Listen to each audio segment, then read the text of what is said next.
ท็กซี่ก็มีน้ำตาอกหักรักลา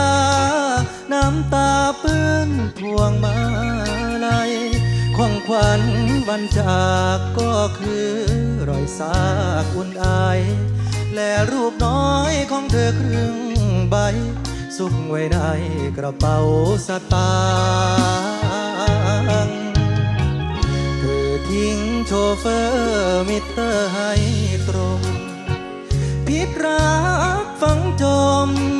คมลึกรู้สึกสิ้นหวังบ่เหลือให้ใครให้เธอหมดใจเลยนาง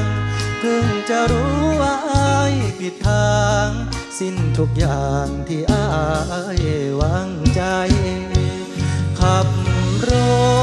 ถจอดปั๊มหาน้ำล้างหน้ามันเปื้อนน้ำตาเวลาที่มันไหลไฟเขียวไฟแดงสิ้นแรงจับพวงมาลัยเสียงชมดาว่าจอดคอยใครเขาบีบแตรไล่อ้ายตกใจตื่นส่งกาแท็กซี่เคยมีน้ำใจวันนี้ทำไมน้ำใจของอ้ายเป็นอื่น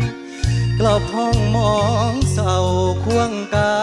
เบิดวันเมื่อคืนโทรเข้าศูนย์ด้วยความกล้ำกลืนบอกแท็กซี่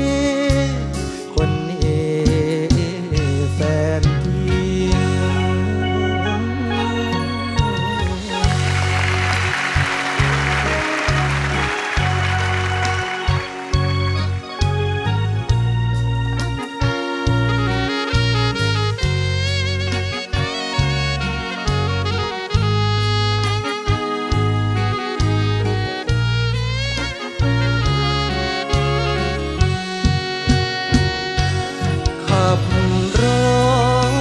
จอดปั๊มหาน้ำล้างหน้ามันเปื้อนน้ำตา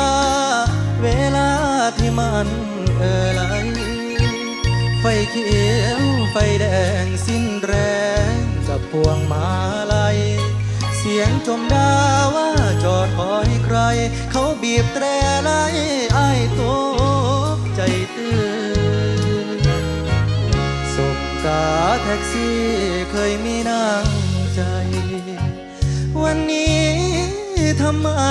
น้ำใจของอ้ายเป็นอื่นกลับห้องมองเศร้าควงกาเบิดวันเมื่อคืนโทรเข้าศูนย์ด้วยความกล้ำกลืนบอกแท็กซี่คนนี้